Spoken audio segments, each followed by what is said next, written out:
Welcome to Bizart, the podcast of the odd, the art and the rest. Any questions or comments, or to send a story under 300 words, email bizartcast@gmail.com. I'm Madeleine Swan and I write weird and strange stories. This is Stephen Waring. Hello. And you can find his brain at lofiguy.com. So you saw Twin Peaks last night and I still haven't seen it, the new one. Yeah. It was very good, very dark. Well, see, I can't wait. I was going to wait until the entire series was out because I can't watch things one at a time. I have very poor patience skills. But I think I might have to just watch the beginning one, like you said. Well, it's like a film kind of like a film in itself. I guess there will always be things about Twin Peaks, even when they've concluded the series, that are still not spelled out. Yeah. So you can just enjoy the ride for what it is, and then maybe have a binge session on all the other episodes later. Does it matter that it's not about Laura Palmer anymore? Take it it's about something else. It is, but the theme, she's in it, and the theme of the whole Laura Palmer murder is still very evident in the show. Because I'm sure there are some people that still haven't seen the old one, so I don't want to give too much away, but I really enjoyed it. I think it was darkly strange and quite horrific in It was a bit more, because I guess was the original was on kind of standard television. It wasn't on cable, was it? Yeah. So they couldn't probably take it quite as far as David Lynch would take it with one of his films. Yeah. But now they can, because it's on. And also people know about Twin Peaks now, and people know what they want from David Lynch, and I think society, like, the weird isn't as niche as it once was. I think a lot of people like really weird stuff, and he's become quite a big director, hasn't he? So it's not like they're gonna say, no, David, you've got to tone it down. Or maybe they did, actually. I think that was probably why he got a bit cross at one point. They fell out over something or other. Yeah. And I'm not going to spoil it for you, but no, please don't. Yeah, it felt like Mulholland Drive or Lost Highway. Well, we went to Brighton recently because I did my first ever book reading of my own stuff in front of people. Read my own work in front of people for the first time ever, which was completely nerve-wracking. And Weaven here and Bill, my boyfriend, had their artwork showing in a gallery, and we were basically showing with 8 other artists, and there was 8 artists in total. So there was, including us, there was eight artists showing our work. And they're all very different, so it kind of worked well. Imagine if we all had this similar kind of style, it would have been a bit weird. Bill's has very sort of graphic-y type stuff, and there was one that had lots of tiny, really rude words on it. And he said there was a couple of times where people would go on the art trail, because Brighton has a big fringe festival. That's what we were doing there. And you can't see the rude words without looking through a magnifying glass, which is hanging up next to it. And he said that there were a couple of mums sort of saying to their little kids, "Oh, do you want to look through the magnifying glass?" Yeah. And he said, "Maybe not." Yeah, he said, "Oh, it's very rude. There's some rude words on there. It might not be a good idea." And one of the mums said, "Oh, it doesn't matter." And the little kid just ruin her brain. And it was all to do. That particular artwork was about he basically, for his day job, he works at a sex He's the graphic Chat designer. He's the graphic designer for a phone sex advert company. They're a phone sex company, and he works on the websites and getting the adverts together for magazines and so on.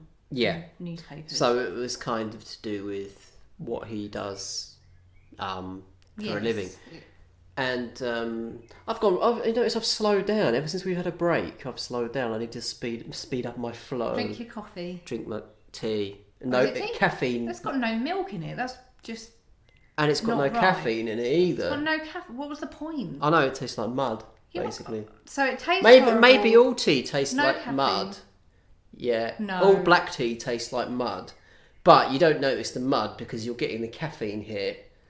Tea with milk though tastes wonderful. I'm sorry, but tea is wonderful. You'll never convince me otherwise. No, I have it strong anyway, so I've just stopped having the milk with it recently, and so it's just much better, really. I think you should make yourself a different one because that sounds horrible and pointless. Yeah, it's not the best. At least I don't think mine's got caffeine in, but it's strawberry lemonade. So yeah, you're basically having a dessert. Yeah, a liquid dessert. Ugh, that sounds like some sort of weird fetish. Yeah. Would you like a liquid dessert, young lady? Not really. Which kind of goes with what we were talking about, which is the artwork that Bill. One of the main artworks that people were drawn to was it was a butterfly shape. But if you used a magnifying glass, you could see that the butterfly was made up of sex chat kind of slogans and lines and things like that. Well, it's supposed to be like it's supposed to follow, like, say if you were having a text conversation with a girl that doesn't exist, it sort of follows several planned routes, and there are several options. So anyway, it's kind of complicated if you don't know it. But highly conceptual, like Bill's artwork is conceptual, and speaking of which, put in YouTube Bill Purnell Door trailer, because he's got a trailer out for an animation that he's just finished, and oh my god, it's amazing. It's dark, it's absurdist, it's everything that you should want to put into your head. He's one of these people, Bill, who whatever he tries, he generally excels. You know, he's very, very good at it, because his thought process is very, very logical. Yes, he's very logical, and he's really fast at learning. It's basically Bill going outside with us is like a father taking out his two children. Yeah, because we are like a pair of toddlers, and Bill's the sensible one. But yeah, it is like some kind of Greek mythology or something, because like Bill has a tunnel vision, basically, doesn't he? Yeah, he's partially sighted. He can only see like a small circle. So it's like some Greek god has given him all this talent. So sent down a lightning bolt. You shall be talented at everything you do, but you are limited. You are limited to within vision within a certain sphere. Or it's like Pandora's box or something, where he was given this bad eyesight, but he's got all this good stuff to sort of make up for it or something. I don't know. Yeah. Yes. So, and my work, after a real sort of break and a change of path, it was about me kind of finding a new direction. I kind of sick. New direction. Sorry. That is kind of. I'm kind of. Just behave yourself, woman. It's kind of. Don't drop your tea. Sorry, it was just really unexpectedly hot. I just had to put it down again really fast. I'm kind of sick of form and figurative art, representational art, and I was trying to find my own path, and I feel that I'm really getting there, and these were kind of like practice. So it was a way of just testing the water with an exhibition, which I haven't done for quite some time. So that's what I was doing, and I don't really care if I sell anything or not. That's just a bonus. It's just a case of, for years I've been asked to do pet portraits and stuff that you are doing for money that you're not actually anything for money. Yeah, anything for money. I should basically get a job with that sex chat line. Yeah, can you imagine? Like I was really considering it for a while. I mean, I don't think I would have done it because I've basically got some health problems, and I had yet again been fired from a job because I had to be off sick. And I've managed to find a really good part-time job now, and it's got just the right amount of hours for me so that I can sort of handle it. But like after being sort of essentially fired, I was sort of thinking, well, what can I do? Like, I need to earn money, and so like I actually considered doing a sex chat line, and then I watched that documentary. Where I think it was like some Channel 4 thing where they were following around a few sex chat line girls, and there was one lady who was quite a sort of a middle-aged big lady, and she got a call through, and it essentially went like this: "Oh, have you got your knob out already?" And he went, "Oh, bloody hell!" And like it just put me off. I mean, I knew it wasn't going to be glamorous. I bet you thought it was going to be like, I didn't think it would be some kind of novel, like or like the Marquis de Sade's kind of sex chat line, and it's basically some grotty old men coming back from the pub, kind of a little bit lonely. And I thought it was going to be like Venus in Furs or something like that. Yeah, exactly. Well, not really. I mean, I think I am quite realistic, but it just seemed so grotty that it just put me off. I don't know. Yeah, well, I guess it's good for a lot of, say, single mothers or I mean, definitely not knocking it. Absolutely, it's just that I don't think I'd be very good at it. That's the thing. I hate talking on the phone, and I hate talking to people that I don't know. So it's like two of my worst nightmares. I don't really know what I was thinking. Whereas now it's like, for my part-time job, I don't even have to say hello to anyone if I don't want to. It's really handy. Yeah. And it's just round the corner. Yep. I can imagine. How do you think you'd be at doing sex chat line things? Well, I don't have an attention span for anything I'm not interested in. Do you think you'd forget what you were just talking about? And so you'd start talking about, oh, did you see thingy on the telly, when they were like just about to nut? I would just not listen, basically. I just wouldn't be listening to what they're saying. So I'd be like, oh, sorry, what was that?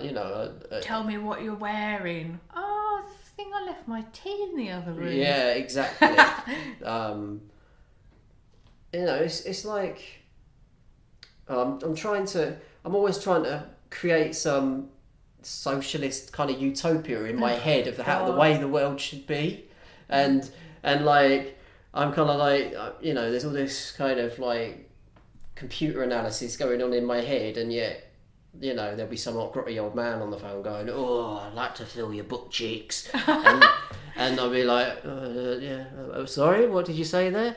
So I don't think it would ever work for me. They have some really interesting, because obviously where Bill works, he sometimes hears phone calls because he's in an open office and everyone is in the same room. Obviously not with the girls taking the calls, but the woman who's in charge of the girls taking calls sometimes has to listen in. And there was one, oh God, it was telling me, by the way, this is not for children's ears, as you may not have realised. And you have to do like an introduction that reels the men in. And so it's like, press this number for this person or that person or whatever. And this girl just makes up her own. They've got a script, but she never follows it. And it said something like, sexy Sadie wants you to do a big shit, or Sexy Sadie wants okay. your blood or piss or whatever all over a chair. I don't know, I made up the chair bit. But, oh, no, I won't say that. Yeah. Just on the off chance that the guy might be listening to our podcast. Yeah, that was me! Right. Let's not get I'm into suing individual calls, yeah. Bill's boss. Yeah. Yeah, so... Anyway, so that's what we've been doing of late. I'm doing some work at the moment, which is continuing along those lines on a bigger scale in oils and... Every time I drink this tea, I think of that Syd Barrett song, Baby Lemonade. This is strawberry lemonade. Please, strawberry lemonade tea. Yeah, I like that. It's charming, isn't it? Yeah, and I suppose I can talk about how it was to read my book in front of people. Well, I don't think I've ever done anything that scary, and I suffer from anxiety, so you know I've been in some sort of a lot of situations that I find scary. But yeah, my hands were genuinely shaking, and for the majority of it, right up until the very end when I finished, I just wanted to go back to the hotel. I just wanted to say, I'm sorry, this has all been a terrible mistake, and ran. But I went through with it. And yeah, like, there were not many people, but I kind of feel like the people that were there were really interested. Like, they seemed... Like, one lady was not very interested, but it didn't matter because the others were asking me loads of questions and bought the books that I'd brought with me and kind of wanted to know more, you know? So I feel like I've at least made 2 new fans. So... Yeah, well, that's it. And you've also put the video on your YouTube channel. Yeah, so, that's true, yeah. One thing leads to another, doesn't it? Indeed. And I've got another reading coming up in London at the Big Green Bookshop, which is also scary because I think the lady Laura Lee Barr, she's an American author and she's doing several readings across the UK and America, and this is just one, and I'm popping along, and I think she's going to be interviewing me as well as me that'll reading. Be fun, so won't yeah, it? It'll be fun. I'm kind of scared, but we'll see. I'll just go That's around just the natural way, isn't it? Yes. The anxiety. It didn't come across actually when you were reading. Really? At all. Oh my god! I was terrified. Oh, I was really... I think I needed a drink next to me. I think it's important to... It kind of made me feel a bit better because I thought, well, at least if I get a coughing fit, there's a drink next to me. So if you do anything like that... So, yeah, we've just done a recap of what we've been doing of late. Yeah, Brighton, I'll just say a couple of things more. The Brighton Fringe Festival, if you're in the UK, it's the biggest arts festival in England. So if you can't sort of quite make it to Edinburgh or something like that, then, you know, I recommend looking into doing it. It doesn't matter what kind of artistic thing you do, or comedy or whatever you want. It's probably... Oh my god, I've got the hiccups. It's probably... You've probably been swallowing more air than you have tea. Probably, yeah. It's open to anything, really. You have to start the October before the summer you want to do your thing. So I would basically just Google Brighton Fringe Festival and look at the mountain of stuff that you have to sort out before you get to doing it. But just don't let it put you off. You know, I did it all myself. I just looked into it, read through what I had to do, took it one step at a time, contacted Maid Cafe, which is where I did my reading. Incidentally, you can find the reading and the Brighton backstage stuff on my YouTube channel, Miss Madeleine Swan. And I just contacted the cafe and said, hello, can I do your thing? And they said, yes, sure. Take it one step at a time, you can do it. Exactly, because Maddie's very good with that kind of thing, and it's all self-taught. I think she's gradually learned and improved. Well, you say self-taught, but I did creative writing at university, so I've had a lot of help. But and your journalism course probably helped too. Yes, that certainly did. But you and Bill did it a slightly different way because you were part of a gallery which had lots of different artists. So did Bill contact the lady who was in charge of the gallery and just get in touch with different gallery people? Or? Pretty much, that was it. Initially, we were going to do a joint exhibition and rent out an exhibition space, but we didn't really have the body of work to show at that time, and we wanted something to ease us into this gently, because we both haven't exhibited anywhere for quite a while, so this was kind of ideal in that regard. I didn't realise I had to do sittings though. I think with things like that you have to kind of accept that it's going to be like a group effort sort of thing, like everyone's going to pitch in and a little bit more DIY. Yeah, but then again, you do generally. If it was just you and Bill though, you'd have to sit in, of course, like a lot longer, at least with this, because there were lots of different artists. You only had to do sort of 1 or 2 days each. Yeah, and Bill, God bless him. God bless him and all who sail in. God bless his little Bibby Bear socks. He covered for me one day, which was because you were slacking. Well, I wasn't slacking. We lived you were slacking. You were staying in Brighton, and I wasn't. You were slacking. Oh right, then I was slacking. So yeah, all good. It's all aiming towards something, which is kind of. And if you like tea shops, can I recommend Metro Deco? Oh my god, it is amazing. Actually, one thing about the Brighton Fringe is something.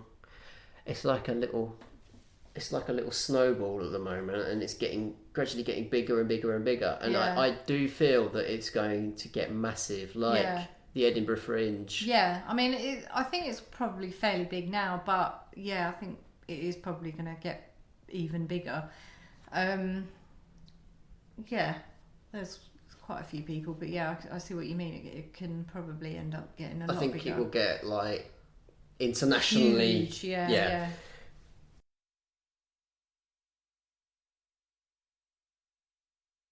We both saw, not that this was like an amazing thing, but I'm really like into reading up about cults and stuff at the moment, because next year I've got kind of an idea that I want to work on, but I've always watched things about cults and that, but lately I've been getting into reading stuff, and there's some really freaky stuff. They are intriguing, aren't they? And human behaviour is intriguing. Well, that's the thing. That's the thing that fascinates me, because if you take away all the magic and things like that people believe, and you take away the beliefs and the thought patterns they have, like, oh, the world's going to end, this person is God, and stuff like that, what you've really got is a bunch of people just sort of running around and convincing themselves of something, or just listening to what one person is saying and becoming convinced of it, and I want to know how that happens to people. It's it is fascinating, and I watch YouTube more than I watch TV now, and I've noticed a couple of times there have been sort of accusations of, oh, this person, their fans, it's just a cult, it's just become a cult.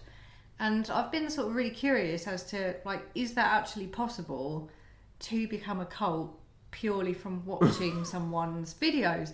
And actually, I think it is, because these people become crazy for this person. Oh yeah, I can see that. And they do whatever they tell them. If their fans are young and impressionable enough, you see people just parroting what this particular person says all over the place and harassing any detractors like mad. And PewDiePie cult, no. No, I know what you're saying. He doesn't. That's very true. Way. They could almost be like a reluctant cult leader, couldn't they? Well, I a bit don't. like Life of Brian or something. It doesn't happen that way. It happens if the particular person has that kind of quality anyway. It doesn't just happen to the person who makes videos. Yeah. It happens to someone who would probably be a cult leader if they were just talking to people nearby, you know? It just happens to have a wider audience because they're online, you know? It doesn't just happen. It's kind of, you know, they have to have like very manipulative qualities, and they have to have very, like, because you can create group chats where they are talking only to their sort of hardcore fans and telling them things that convinces them, and like, because it's kind of like separating. It's the old cult tactic of separating people and getting them to believe whatever you want. And I just find it fascinating, and because it's all online, you can read all of it. People share things and say, look, this, like, you can follow threads online where people express concern over the way some people are acting, and they share, like, someone from the inside, if they've said, like, look, this is too weird for me now, they have shared like chat logs and stuff, and there's some really like nasty stuff, you know. There's like someone with PTSD, and I don't mean like triggered PTSD, I mean like actual PTSD, who went on like basically was concerned about the way their favourite YouTuber was acting, and so they asked for some information from a detractor, and then felt guilty about it afterwards, and spoke to the others, or spoke to that particular person, the YouTuber, the person they loved, and said, look, I feel really bad. I spoke to this person. I think you ought to know, like, you know, I'm apologising, you know. And she was like, well, you know, I'm kind of okay with it as long as you've apologised, but I think maybe you should apologise to everybody else. And so brought him into the group chat and left him there, and he apologised as per she told him to. And some of the stuff they were saying to him was disgusting. Like, it was full on like, kill yourself, you don't really have PTSD, you're making, you know, it was like. And the thing is, you can laugh and say, but it's all online, but online does affect you. Oh, massively. It affects you in real life. Even more so than in some cases, it can, even more so than real life, because there is that wall there, isn't there? People used to laugh and say, people used to laugh and say, online, it's just you know, just turn it off, just turn the computer off. And yeah, sure, I mean, I left Facebook and I feel 1,000 times better because I just left it. But you can't always just go offline and ignore it. I mean, you can, but it does affect you, like in the immediate time. Like, once you leave it for a while, yeah, you do start feeling better, but that doesn't mean that at that particular moment it hasn't upset you, you know. Changing the subject slightly, social media, they do employ psychologists and some very clever people, and the whole thing is geared up towards getting as much attention from you as possible, because the more you're on there, the more that you're seeing their adverts, blah blah blah. So the whole social media thing is designed for you. You know, it is, how can I put it? Like, it becomes your ego. It's kind of like it becomes your substitute ego in a way. Yeah. Am I putting that across? I don't know, because I kind of think I kind of have a different attitude to all that sort of stuff. I just sort of think, yeah, they're going to advertise towards me. I know that, you know, I'm aware of it. It's not like I'm not aware of it, but it doesn't mean that I think, oh, death to all advertisers. I just think, well, you know, that's what they're going to do. Yeah. It's not, to me, it's not a great tragedy. It's not like they're coming to my house and rubbing shit all over the walls. It's designed to be addictive, though, isn't it? Because that's basically why but why you they are exist. talking to people, and I have had some really good conversations online, and you can't sort of just dismiss the whole thing. They should get rid of the whole like, dislike, all of that, because you know that's a big part of it. I don't think they should do anything. I think that's fine. You know, some people like it, some people don't. I don't think it's a terrible thing personally. That's designed for you to go and check. Like, it's designed to keep people looking, isn't it? Like, how many likes have I got? But so what? In the last hour? It doesn't matter. If you don't like it, don't go on there. You know, to me, it doesn't matter. I know what you're saying, but I think it's not necessarily good for the soul. I think. Well, I hear what you're saying, but at the same time, I tend to just focus more on, you know, I've found out some really great stuff. I've met some really interesting people. I've discovered books and films and that I've not heard of before. Oh, yeah, exactly. I kind of tend to focus more on that. I don't really care how many times my cat gets retweeted, you know? Yeah. That's not the point of it to me.